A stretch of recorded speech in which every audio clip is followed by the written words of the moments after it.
मैं अनीता कुमारी महतो आज हिंदी दिवस के इस शुभ अवसर पर आप सभी को ढेर सारी बधाइयाँ देती हूँ।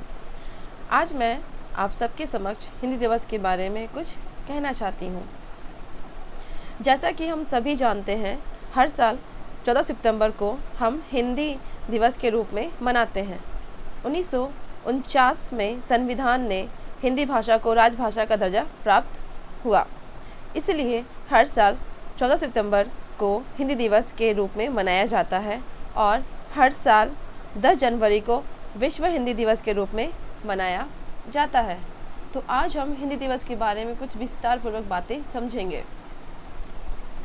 हर साल 14 सितंबर को हिंदी दिवस मनाया जाता है और हर साल 10 जनवरी को विश्व हिंदी दिवस के रूप में मनाया जाता है। जैसा कि मैंने अभी आपको बताया, 14 सितंबर को हिंदी दिवस के रूप में मनाने की शुरुआत वर्ष 1949 से हुई थी। 14 सितंबर 1949 को भारत की संविधान सभा ने हिंदी भाषा को राजभाषा का दर्जा प्रदान किया था। तब से इस भाषा के प्रचार और प्रसार के लिए प्रतिवर्ष 14 सितंबर को हिंदी दिवस मनाने की शुरुआत हुई थी। भारत की संविधान सभा ने 14 सितंबर 1949 को भारत गणराज्य की आधिकारिक राजभाषा के रूप में हिंदी को अपनाया गया था।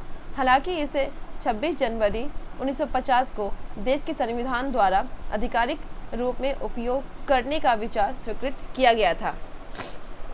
यह भारतीयों के लिए गर्व का क्षण था जब भारत की संविधान सभा ने हिंदी को देश के आधिकारिक राजभाषा के रूप में अपनाया था। इस दिन भारत के राष्ट्रपति द्वारा नई दिल्ली के विज्ञान भवन में हिंदी से संबंधित क्षेत्रों में उनके बेहतर काम करने वाले लोगों को पुरस्कार वितरित किए जाते हैं। राजभाषा पुरस्कार विभागों, मंत्रालयों, PSU और राष्ट्रीयकृत बैंकों को वितरित किए जाते हैं। 25 जनवरी 2015 के आदेश में गृह मंत्रालय ने सालाना हिंदी दिवस पर दिए गए 2 पुरस्कारों का नाम बदल दिया है। 1986 में स्थापित इंदिरा गांधी राजभाषा पुरस्कार, राजभाषा कृति पुरस्कार और राजीव गांधी राष्ट्रीय ज्ञान विज्ञान मौलिक पुस्तक लेखन पुरस्कार बदलकर राजभाषा गौरव पुरस्कार हो गया है।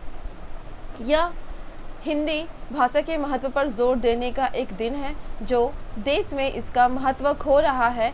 जहां अंग्रेजी बोलने वाली आबादी को समझदार माना जाता है, हिंदी दिवस हमारी राष्ट्रीय भाषा के साथ साथ हमारी संस्कृति के महत्व पर जोर देने के लिए एक महान कदम है।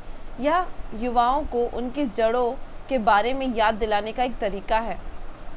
कोई फर्क नहीं पड़ता कि हम कहाँ पहुँचते हैं और हम क्या करते हैं। अगर हम अपनी जड़ों के साथ ग्राउंड और सिंक रहते हैं तो हम अचूक रहते हैं। प्रत्येक वर्ष ये दिन हमें हमारी वास्तविक पहचान की याद दिलाता है और हमें अपने देश के लोगों के साथ एकजुट करता है। हमें संस्कृति और मूल्यों को बरकरार रखना चाहिए और ये दिन इसके लिए एक अनुस्मारक के रूप में कार्य करता है। हिंदी दिवस एक ऐसा दिन है जो हमें देशभक्ति भावना के साथ प्रेरित करता है। अब हम समझेंगे हिंदी दिवस का महत्व। हिंदी भाषा किसी परिचय की मोहताज नहीं है। हिंदी वर्षों से हमारे देश में बोली जाती रही है। हमारे देश क्या, अन्य कई देशों में भी हिंदी भाषा बोली जाती है। मॉरिशस, नेपाल, पाकिस्तान, बांग्लादेश, सूरीनाम इत्यादि में भी हिंदी अपना विशेष महत्व रखती है। हमारे देश में न केवल हिंदी अपितु कई भाषाएं बोली जाती है, किंतु जितनी संवेदनशीलता हिंदी भाषा में है शायद ही किसी और भाषा में होगी। जम्मू से लेकर कन्याकुमारी तक शायद ही कोई ऐसा प्रांत होगा जहां हिंदी भाषा का प्रयोग ना होता हो। अर्थात हम यह कह सकते हैं कि हिंदी अपनी सरलता के साथ या हर क्षेत्र में बोली जाती है और समझी भी जाती है। अब हम समझेंगे हिंदी दिवस क्यों मनाया जाता है। विश्व आर्थिक मंच की गणना के अनुसार यह विश्व की 10 शक्तिशाली भाषाओं में से एक है। भाषाविदों के अनुसार हिंदी भाषा को 4 शैलियों में बांटा गया है। हिंदी भाषा में अधिकांशतः संस्कृत के तत्सम शब्दों का प्रयोग होता है। ये तो हिंदी भाषा का एक संक्षिप्त प्रारूप है। इसके अतिरिक्त हिंदी भाषा का वो माध्यम है जो अपनी बात सरलता से व्यक्त कर सकता है। आज के आधुनिक शैक्षिक दौर में हिंदी भाषा जैसे लुप्त सी होती जा रही है। हिंदी दिवस संदेश। हिंदी दिवस हमें क्या संदेश देना चाहते हैं? हिंदी दिवस इस दिशा में एक महत्वपूर्ण कदम है। दूसरी भाषाओं को सीखना गलत नहीं है, किंतु दूसरी भाषाओं को सीखते सीखते अपनी मातृभाषा को अनदेखा कर देना भी न्याय संगत नहीं है। इसके लिए मैंने कुछ पंक्तियां दी यहाँ पे, ध्यानपूर्वक सुनिएगा।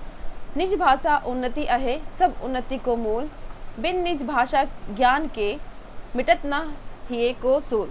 विविध कला शिक्षा अमित ज्ञान अनेक प्रकार, सब देशन से ले करहूँ भाषा माही प्रचार। अर्थात अपनी मूल भाषा से ही उन्नति संभव है, क्योंकि हमारी मूल भाषा ही सब उन्नति का मूलाधार है और मातृभाषा के ज्ञान के बिना हृदय की पीड़ा का निवारण भी संभव नहीं है। हमें सभी देशों से विभिन्न प्रकार असीमित कलाएं एवं ज्ञान अवश्य लेना चाहिए, किंतु उसका प्रचार अपनी मातृभाषा में ही करना चाहिए। ऐसे समय में जब दुनिया की निगाहें भारत की ओर लगी है, ऐसे परिस्थिति में भारत के विकास के साथ साथ हिंदी विकास का महत्व बढ़ना भी निश्चित है। मैं अपना वक्तव्य यहीं समाप्त करती हूँ। धन्यवाद।